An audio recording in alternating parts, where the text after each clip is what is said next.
오늘 이 말씀을 통해서 세상 속에서 믿음으로 살아가기라는 제목으로 함께 말씀을 살펴보도록 하겠습니다.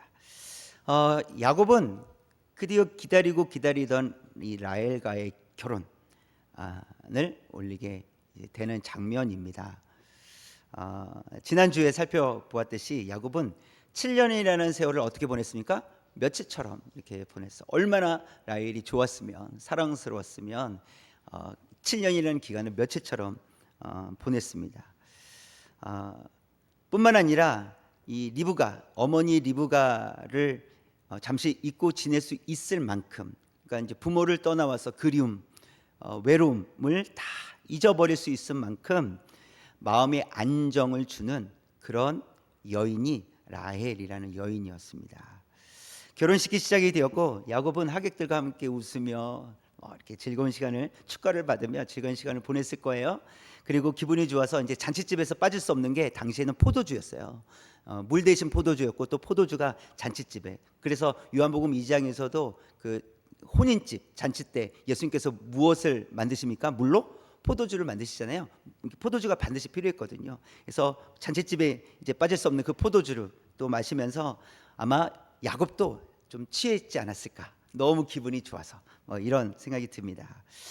야곱에게 있어서 얼마나 기다려왔던 순간이었겠습니까? 그래서 야곱의 이러한 기다려왔다라는 그런 마음을 알려주듯이 21절에서 보니까 외삼촌 라반에게 이렇게 이야기합니다. 한번 읽어볼까요? 시작. 야곱이 라반에게 이르되 내 기한이 찼으니 내 아내를 내게 주소서 내가 그에게 들어가겠나이다. 한국 사람인 것 같아요. 빨리빨리 빨리빨리 이제 다 찼으면 빨리빨리 해주세요. 빨리 막 이런 느낌이 있어요. 이런 빨리빨리 해달라는 느낌. 이게 야곱의 마음이었죠. 이 야곱의 요청을 듣고 이 라반은 사람들을 모아 잔치를 했다. 이게 바로 기록이 되어 있어요. 22절 볼까요? 시작. 라반이 그곳 사람을 다 모아 잔치하고 빨리빨리 해주세요. 그러니까 라반도 그렇게 잔치를 열어줍니다. 야곱은 7년이라는 시간을 보냈지만, 그러니까 이 집을 떠나와서, 고향을 떠나서 이 7년이라는 시간을 보냈지만 그래도 일이 잘 풀리는 것 같다, 이런 생각을 했을 거라고 생각합니다. 그래도 괜찮다, 이 정도면 뭐 괜찮지, 일이 잘 풀리고 있는 것 같아, 잘 흘러가고 있는 것 같아, 만족스럽다, 이런 마음이었을 거라고 생각이 됩니다. 그러나 참 인생이라는 것은요, 생각대로 잘 되지 않습니다. 언제 결정했는지 모르겠지만 이 외삼촌 라반은 라헬을 신혼방에 들여보내지 않고 누구를요? 레아, 언니 레아를 신혼방에 들여보낸 것이었어요. 그래서 이 야곱은 외삼촌 라반에게 속고 맙니다. 우리는 이런 야곱의 상황을 살펴보면서 이렇게 속고 속이는 이 세상 속에서 우리는 어떻게 살아야 될까라는 거예요. 속고 속이는 세상 속에서. 그래서 오늘 말씀을 통해서 속고 속이는 세상 속에서 믿음만이 답이다 라는 것을 우리가 함께 살펴보기를 원합니다. 오직 믿음이 우리를 살게 하신다라는 것을 우리가 말씀을 통해서 살펴보기를 원합니다. 첫 번째 한번 볼까요? 첫 번째 시작. 야곱의 정직과 성실의 결과는 속임을 당하는 것이었습니다. 사실 야곱은요, 집에서 나올 때 장자권을 차지하기 위해서 누구를 속였습니까? 먼저 형 에서를 속입니다. 그리고 결국은 아버지 이삭까지 속이게 돼요. 이삭은 요리를 가지고 온 야곱에게 몇 번을 물어봤을 거예요. 네가 에서가 맞니? 이렇게 물어봤을 거예요. 그러니까 눈이 보이지 않았기 때문에 아버지 이삭은 분명히 음성이 야곱인데 에서라고 하니까 너 에서 맞니? 라고 계속 몇 번이나 물어봤을 거예요. 그때마다 야곱은 뭐라고 대답했을까요? 네, 맞습니다. 에서의 목소리를 따라하면서 맞다고 그렇게 대답을 했을 거예요. 그래서 팔에는 염소털을 붙여서 에서인 척하고 또 옷도 에서의 옷을 입었기 때문에 에서의 냄새를 풍기는. 그래서 이삭은 틀림없이 에서겠지 이러면서 이 야곱에게 장자의 축복을 하게 되었죠. 그렇게 속였던 야곱이 이 7년 동안의 이 삶은 그래도 나름대로 정신을 차린 것 같아요. 정직하고 성실하게 7년을 보냈다는 거예요. 그래서 이 7년 동안 정직하고 성실하게 보냈다는 것을 어떻게 알 수 있냐면, 이 외삼촌 라반이 야곱에 대해서 아무런 지적이 없다라는 거예요. 오히려 라반은 이 야곱이 일하는 것에 대해서 더 일했으면 좋겠다, 이런 마음을 이 외삼촌 라반은 가지고 있었다라는 것이죠. 그리고 결국엔 이 야곱이 라반에게 이제 약속대로 라헬을 주십시오라고 했을 때 외삼촌 라반은 아무 소리 하지 않고 알겠다, 이렇게 얘기를 해요. 그것은 야곱이 나름대로 성실하게 일했다는 거예요. 야곱이 정직하게 일해 왔다라는 것을 보여주고 있는 것입니다. 그렇죠. 야곱은 과거와는 다르게 속이지도 않았고 정직하고 성실하게 살아왔다, 일했다라는 것을 볼 수 있는데요. 그러나 그 결과가 어떻습니까? 그 결과는 속임을 당하는 결과가 나타나게 됩니다. 25절 한번 볼까요? 25절 붉은 글씨만 시작.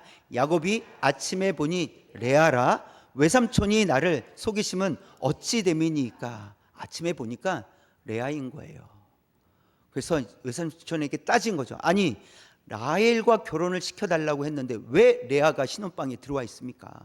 라고 하는 것이죠. 야곱은 매우 당황스러웠을 거예요. 화도 났을 거예요. 억울했을 거예요. 물을 수도 없는 이런 사건이에요. 그런데요, 라반은 그렇게 당황스럽고 화가 날 만한 이 야곱에게 더 기름을 붓습니다. 26절인데요. 한번 볼까요? 시작. 라반이 이르되 언니보다 아우를 먼저 주는 것은 우리 지방에서 하지 아니하는 바이라. 언제 그런 설명을 했냐고요. 설명도 없이 갑자기, 아니 약속은 라헬이었는데 아무런 설명도 없이, 아니 하룻밤 자고 나니까 레아라니요. 이게 무슨 말입니까? 라반의 이 말은 야곱에게 아무런 위로가 되지 않았습니다. 야곱은요, 하룻밤 사이에 두 사람에게 속은 거예요. 첫 번째는 이 라반, 외삼촌 라반에게 속은 거예요. 그렇죠? 아무런 설명도 없이 레아를 들여보냈기 때문에 그렇습니다. 또 한 사람에게 속았는데 레아에게 속았다라는 거예요. 이 장면은요, 지금 하룻밤을 자는, 그렇죠? 이 신방, 하룻밤을 자는 이 장면을 생각해 보면 야곱이 아버지 이삭을 속였던 때와 매우 비슷한 장면이라는 거예요. 이삭의 눈이 어두워서 보지 못했던 것처럼 야곱은 이제 혼인잔치를 하고 밤에 이제 신혼방에 들어갔을 거 아니에요. 깜깜한 밤이었단 말이에요. 레아인지 라헬인지 얼굴을 아마 볼 수 없었을 거예요. 그는 확인하지 못했겠죠. 포도주도 마셨기 때문에 조금 취했었을 것이고요. 그래도 목소리는 구분할 수 있었지 않았을까, 이런 생각은 들어요. 그래서 라헬이요 이렇게 라헬을 불렀을 거예요. 근데 레아가 어떻게 대답했을까? 저 레아입니다, 이렇게 했을까요? 아니겠죠. 네 이렇게 라헬이요 이렇게 했을 때 네 부르셨어요, 레아가 이렇게 대답을 했을 거라는 거예요. 결국 레아도 야곱을 속였다라는 것이죠. 야곱은 정직하게 또 성실하게 외삼촌 라반과 약속한 일을 7년 동안 잘 해왔습니다. 속이지 않았다는 거예요. 정직했어요. 성실했어요. 그러나 이 야곱의 정직함과 성실함이 야곱의 인생을 바꿔놓지 못했다는 것을 보여주고 있어요. 그 정직과 성실은 사실 우리가 살아갈 때 매우 중요한 거, 반드시 필요한 겁니다. 우리에게 반드시 필요한 성품이에요. 그래서 정직과 성실이 있어야 돼요. 그런데요, 이 정직과 성실이 오히려 속임을 당하게 되게끔 했다라는 거예요. 그렇다면 여러분, 정직과 성실이 문제가 있다는 것일까요? 아닙니다. 정직과 성실이 문제가 있다라는 것이 그런 의미가 아니라는 거예요. 그러니까 정직과 성실이 문제가 아니라, 정직과 성실은 반드시 필요하지만 그렇다고 정직과 성실 자체가 인생을 바꿔놓을 수 없다라는 것을 보여주고 있는 거예요. 야곱이 마음을 고쳐 먹었잖아요. 정직하게 한번 살아보자, 성실하게 살아보자. 그동안 아버지를 속이고 형을 속였는데 이젠 그렇게 하지 말자. 나름 좀 그런 생각을 가지고 정직하고 성실하게 살아보려고 했단 말이죠. 근데 그 결과가 속임을 당하는 거였어요. 자기가 했던 대로 똑같이 속임을 당하는 것이었어요. 그래서 정직과 성실은 반드시 필요하지만 인생 자체를 바꿀 수 없는 거구나라는 것을 우리가 이 야곱의 이야기를 통해서 우리가 이해할 수, 깨달을 수 있다라는 사실입니다. 자, 그러면서 두 번째 한번 볼까요? 두 번째 시작. 라반은 야곱의 정직과 성실을 이용했습니다. 네, 뭐 같은 의미지만 야곱은 당했어요. 그리고 라반은 이용했다라는 거예요. 라반의 계획은 잘 실행이 되었습니다. 야곱을 속이고 자기가 원하는 것을 더 얻을 수 있는 상황을 만들어 놨어요. 그러니까 더 얻을 수 있는 상황을 만들어 놓은 건데요. 그러면 라반의 다음 계획이 있다라는 거예요. 그 계획이 무엇일까요? 27절 시작. 이를 위하여 7일을 채우라. 우리가 그도 내게 주리니 내가 또 나를 7년 동안 섬길지니라. 지금 무엇을 얘기하냐면 7일을 채우라. 이 말은요, 당시에 7일 동안 결혼식이 있었어요. 결혼식을 7일 동안 했단 말이에요. 그러니까 정식으로 레아를 아내로 삼아라. 그 지나가라. 그리고 나서 7일을 그 7일을 채운 레아와 결혼한 것을 지나가라. 그러면 라헬도 주겠다 이거예요. 라헬을 줄 테니까 라헬을 아내로 삼고 7년을 더 일해라. 이것이 라반의 계획이었다라는 거예요. 그러니까 다른 품삯을 야곱에게 주지 않고 7년 동안 어떻게 하겠다는 거예요? 또 부려먹겠다는 거예요. 그래서 총 몇 년이 되는 거예요? 14년 동안 야곱은 다른 품삯을 얻지 못하고 레아를 위해서, 라헬을 위해서 14년 동안 일을 해야 되는 거죠. 이것이 라반의 계획이었다라는 거예요. 끝까지 야곱을 이용하겠다라는 것이죠. 이런 말이 있습니다. 뛰는 놈 위에 나는 놈 있다. 네, 야곱은요 태어날 때부터 경쟁하고 속이는 삶이었어요. 자신도 그렇게 속여왔단 말이에요. 그런데 그렇게 야곱 이런 뛰어다니는 야곱 위에 누가 있었어요? 날아다니는 라반이 있었다는 거예요. 날아다니는 라반이 있었다는 거예요. 제가 영화를 하나 본 적이 있는데요. 설계자라는 영화예요. 설계자라는 영화인데 그 영화는 이 청부살인업자들의 이야기예요. 청부살인업자들이 우연을 가장해서 살인을 저지르는 거예요. 그러니까 이게 고의적인 사고가 아니라 우연히 일어난 사고인 것처럼 꾸며놓는, 그걸 설계한 거예요. 그리고 사람을 죽이는 것인데, 이 설계자가, 그렇게 설계하고 있는 이 설계자가, 사람을 우연히 죽은 것처럼 살인하는 이 설계자가 다른 설계자에 의해서 이용을 당하고 동료를 잃어가는 그런 이야기예요. 그러니까 뛰는 놈 위에 나는 놈이 있다는 거예요. 자기 나름대로 굉장히 자부심을 가지고 그 세계에서 자부심을 가졌던 사람인데, 그러니까 내가 설계하면 다 이루어진다, 이런 생각을 가졌던 사람이 다른 누군가에게 설계를 당하는 그런 일들이 일어났다는 것이죠. 여러분, 전국 고등학교에서 1등을 한 친구들 30명을 한 클래스에, 한 반에 모았다고 생각해보세요. 전국에서 1등만 하는 친구들을 한 반에 30명을 모았습니다. 자, 어떤 일이 일어날까요? 1등부터 30등이 생깁니다. 1등만 했던 친구들이 한 자릿수도 아니고 두 자릿수도 창피하게 느껴지는데 꼴등하는 거예요. 1등 있으면 30등이 있는 거예요. 그 30등은 사실 몇 등을 했었던 사람이에요? 친구예요? 1등을 했었거든요. 그러니까 자기는 난다고 생각했어요. 나는 사람이지. 그런데 자기보다 더 높은 곳에서 날고 있는 친구들이 있다는 것을 보여준다는 것이죠. 여러분, 이것이 현실입니다. 이게 현실이에요. 세상 속에서 산다는 것은 이와 같습니다. 야곱보다 더 잘 속이는 라반과 같은 사람들이 있다라는 거예요. 그래서 그들에 의해서 때로는 속임을 당하게 된다는 거예요. 그들은 또 속일 수 있다라는 것이죠. 날고 있다고 생각했는데 더 높은 곳에서 날고 있는 그런 사람들이 있다라는 것이죠. 성실하고 정직하면 그래도 잘 살 수 있을 거라고 생각했는데 오히려 약점이 되기도 한다라는 사실이에요. 다른 사람을 속여가면서 살아왔었는데 자기가 속였던 방식 그대로 다른 사람에게 속는 일들도 이 세상에서는 일어나고 있다는 것이죠. 여러분, 그렇다면 우리는 어떻습니까?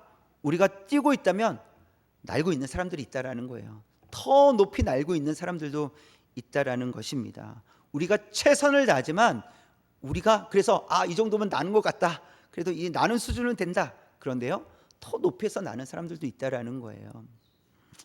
그렇다면 우리는 그런 사람들을 이길 수 있을까요? 내가 더 열심히 하면, 내가 더 정직하면, 내가 더 성실하면 이길 수 있을까요? 그런 경쟁에서 이길 수 있겠습니까? 어렵습니다. 비관적이긴 하지만 그렇게 세상을 이길 수는 없습니다. 이기기 어렵다라는 것이죠. 자, 그렇다면 세상을 이길 방법이 과연 있을까? 그러면 이걸 그냥 인정하고 그냥 비관적으로 살아가야 되는가? 그냥 실패자로 살아가야 되는가? 아닙니다. 세상을 이길 방법이 성경은 우리에게 제시해주고 있어요. 그것은 믿음으로 사는 것입니다. 오직 믿음으로 살아갈 때 세상을 이길 수 있다, 성경은 말씀하고 계세요. 그래서 세 번째 한번 살펴보고, 세 번째 시작. 그리스도인은 세상 속에서 믿음으로 살아가야 합니다. 그래서 그리스도인들은 믿음으로 살아가야 돼요. 야곱의 인생을 보면 계속해서 속이는 인생이 됩니다. 또 뿐만 아니라 속는 인생이 돼요. 속고 속이는 것을 계속해서 반복합니다. 야곱은 반복해요. 그러니까 그의 인생은 굴곡이 심할 수밖에 없겠죠. 만약 이 야곱이 자기의 방법을 내려놓지 않는다면 야곱은 마지막 순간까지 속고 속이며 그런 인생을 살아갈 수밖에 없다라는 거예요. 실제로 야곱은 오랫동안 속였고 또 그러니까 속이고 속는 인생을 살아왔는데요. 야곱은 라반에게 지금 속고 있잖아요. 그러면 야곱은 속고 끝났을까요? 아니에요. 야곱은 라반을 또 속입니다. 6년 동안 일하면서 속여요. 이제 나올 때, 라반의 집에서 나올 때 라반을 속여서 많은 재물을 챙겨옵니다. 이게 야곱의 본 모습이에요. 인간의 본 모습입니다. 죄성을 가진 인간의 본 모습이라는 거예요. 자, 그러면 야곱은 더 이상 속지 않았을까요? 아니에요. 야곱은요, 자신의 아들들에게까지 속습니다. 형들이 요셉을 노예로 팔아버려요. 그리고 그 형들이 뭐라고 얘기합니까? 짐승에게 찢겨 죽은 것 같습니다, 아버지 하고 아들들이 아버지를 속입니다. 아들들에게 속는 야곱의 모습을 보여줍니다.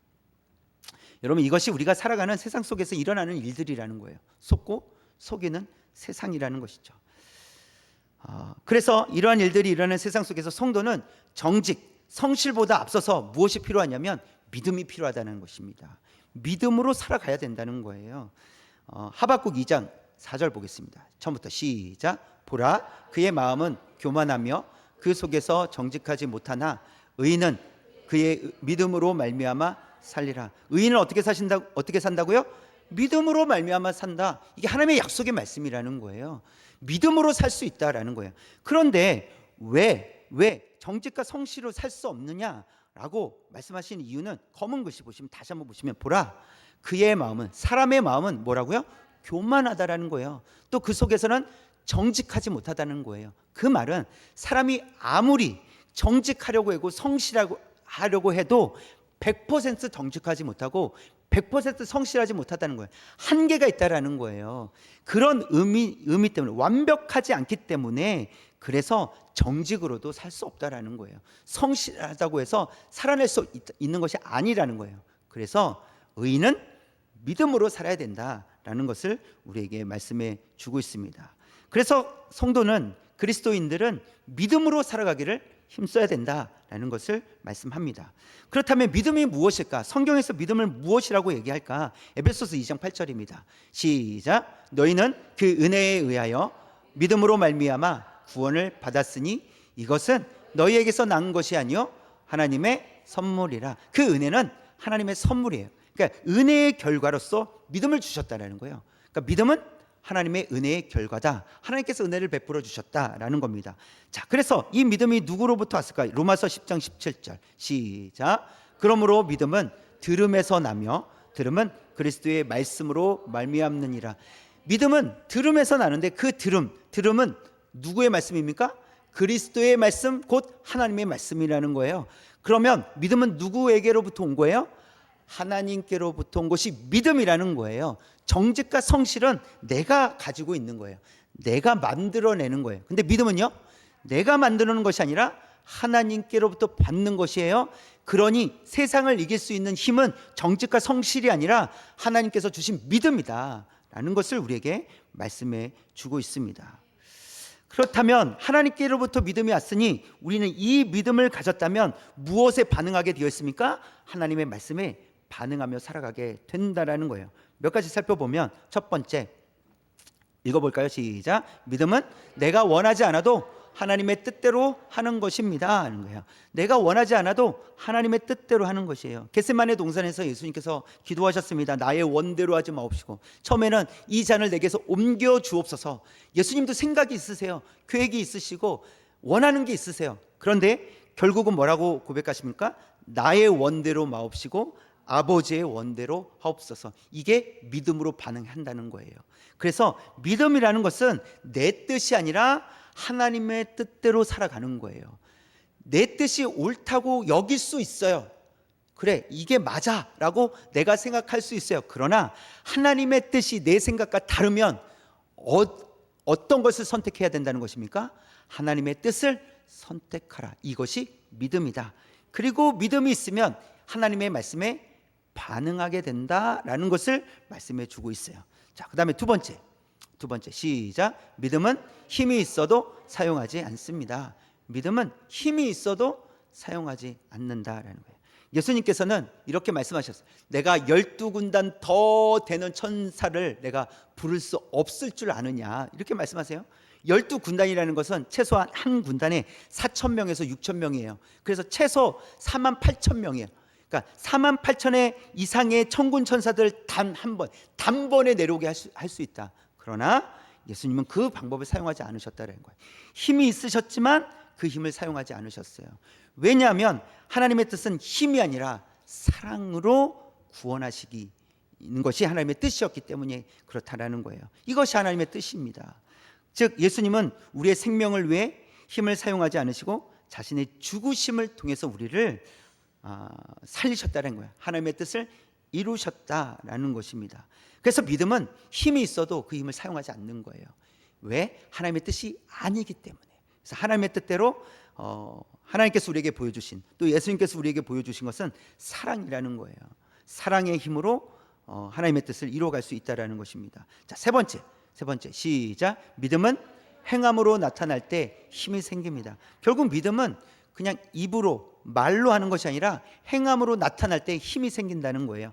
야고보서 2장 15절 17절 처음부터 한번 읽어보겠습니다. 시작. 만일 형제나 자매가 헐벗고 일용할 양식이 없는데 너희 중에 누구든지 그에게 이르되 평안히 가라, 덥게 하라, 배부르게 하라 하며 그 몸에 쓸 것을 주지 아니하면 무슨 유익이 있으리요? 이와 같이 행함이 없는 믿음은 그 자체가 죽은 것이라. 네, 생각하는 것과 말하는 것에 힘이 생기기 위해서는 어떻게 하라는 거예요? 행하라, 이렇게 해서 행동할 때 생각이 말에 힘이 생긴다는 거예요. 그래서 믿음은 행할 때 힘이 생긴다. 믿음은 말로만 하는 것이 아니고 생각으로만 하는 것이 아니다. 믿습니다면 정말 믿음입니까? 아닙니다. 믿습니다 이렇게 안 해도 돼요. 믿습니다 하고 행동할 때 그것이 믿음이라는 거예요. 그래서 믿음은 행동할 때 생긴다라는 것입니다. 그렇다면 하나님은 행동하셨을까? 하나님은 행동하셨습니다. 요한복음 3장 16절 시작. 하나님이 세상을 이처럼 사랑하사 독생자를 주셨으니 이는 그를 믿는 자마다 멸망하지 않고 영생을 얻게 하려 하심이라. 하나님께서 우리를 사랑하신다고 했어요. 하나님 어떻게 사랑하셨어요? 우리가 질문을 합니다. 하나님께서 내가 아들을 너에게 보냈다. 이게 하나님이 행동하신 거예요. 아들을 보내셔서 하신 일이 무엇입니까? 요한복음 3장 17절 시작. 하나님이 그 아들을 세상에 보내신 것은 세상을 심판하려 하심이 아니요 그로 말미암아 세상이 구원을 받게 하려 하심이라. 무엇 하시겠다고요? 구원하시겠다고요. 우리를 구원하시겠다고요. 왜요? 왜? 우리를 사랑하신다고요. 우리를 사랑하셔서 우리를 구원하시기 위해서 그 사랑을 보여주셨어요. 어떤 방식으로요? 예수님을 이 땅에 보내주심으로. 이것이 하나님께서 행동으로 보여주신 모습이라는 거예요. 그래서 우리는 구원을, 예수 그리스도를 믿음으로 구원을 얻었다라는 거예요. 만약 하나님께서 우리를 심판하시려고 하셨다면 천군 천사들을, 이 하늘 군대를 다 내보내 가지고 다 쓸어버리셨을 거예요. 근데 그렇게 하지 않으셨다고요. 예수님도 그렇게 하지 않으시겠다고 하셨고 하나님도 그 방법을 하지 않으셨어요. 어떻게 하셨어요? 직접 내려오셔서 직접 죽으셨다라는 거예요. 왜요? 우리를 사랑하시기 때문에. 우리를 사랑하셔서 그 사랑을 말로만 하신 것이 아니라 그 사랑을 직접 보여주셨다라는 사실입니다. 이 땅에서 우리가 정직하고 성실하게 살아가는 것은 여러분 반드시 필요합니다. 정직과 성실의 성품은 반드시 필요한 거예요. 그러나 여러분 믿음이 없으면 정직과 성실은 오래가지 못합니다. 아까도 말씀드렸듯이 하바국에서 말씀하셨듯이 정직과 성실, 인간은 부패하여서 완전한 정직을 이룰 수가 없어요. 완벽하게 성실할 수가 없다라는 거예요. 우리는 죄인으로 살아가기 때문에 그렇게 하지 못합니다. 그래서 믿음의 바탕을 둔 정직이 필요하다는 거예요. 믿음의 바탕을 둔 성실이 필요하다는 거예요. 믿음 때문에 정직한 거예요. 믿음 때문에 성실한 거예요. 그럴 때 우리의 정직과 성실이 우리의 삶을 바꿔 놓을 줄 믿습니다. 또 믿음이 있어야 부럽지 않습니다. 무엇을 얘기하냐면 우리가 걸어 다니는 사람이라면 뛰어다니는 사람도 있고 날아다니는 사람도 있을 거 아니에요. 저 뛰는 놈 위에 나는 놈이 있다고 우리는 나는 걸을 수밖에 없는 처지인데 라고 생각할 수 있잖아요. 그렇다고 해서 뛰는 사람을 나는 사람을 부러워하지 않는다는 거예요. 무엇이 있으면요? 믿음이 있으면 그들을 부러워하지 않게 된다는 거예요. 왜요? 그들을 바라보지 않고 누구를 바라보기 때문에요? 하나님을 바라보기 때문에. 믿음은 하나님을 바라보기 때문에 사람을 부러워하지 않는다는 거예요. 예수님께서도요 종교 지도자들을 부러워하지 않으셨어요. 예수님께서는 촌구석에서 태어나셨거든요. 촌동네에서 태어나셨어요. 그런데도 예수님은 부러워하지 않으셨어요. 그 당시에 다스리고 있었던 헤롯 왕 부러워하지 않으셨어요. 총독 부러워하지 않았어요. 예수님은 결코 부러워하지 않으셨다라는 거예요. 저와 여러분도 믿음이 있을 때 하나님을 바라봄으로 인해서 사람들을 부러워하지 않는 그런 믿음의 사람들이 될 줄 믿습니다. 또 믿음이 있어야 어려움이 있을 때 담대할 수 있다라는 거예요. 이것은 약속의 말씀이 있습니다. 요한복음 16장 33절 시작. 이것을 너에게 이르는 것은 너희로 내 안에서 평안을 누리게 하려 함이라. 세상에서는 너희가 환난을 당하나 담대하라. 내가 세상을 이겼노라. 아멘. 이미 예수님께서 이기셨다라는 거예요. 환난이 있겠지만 담대하라고 말씀하십니다. 그런데 이렇게 담대하기 위해서는 무엇이 필요한 거예요? 믿음이 필요하다라는 겁니다. 여러분 믿음이 있으면 이기게 될 줄 믿습니다. 믿음으로 세상을 정복해 가는 그런 그리스도인이 될 줄 믿습니다. 그래서 믿음은 우리의 힘이 아니라는 거예요. 하늘로부터 하나님께서 주신 힘이기 때문에 그 믿음 위에 정직과 성실을 쌓고 담대히 살아갈 수 있는 담대함을 가지고 살아가는 저와 여러분 우리 모든 성도님들 되시기를 주님의 이름으로 축원합니다.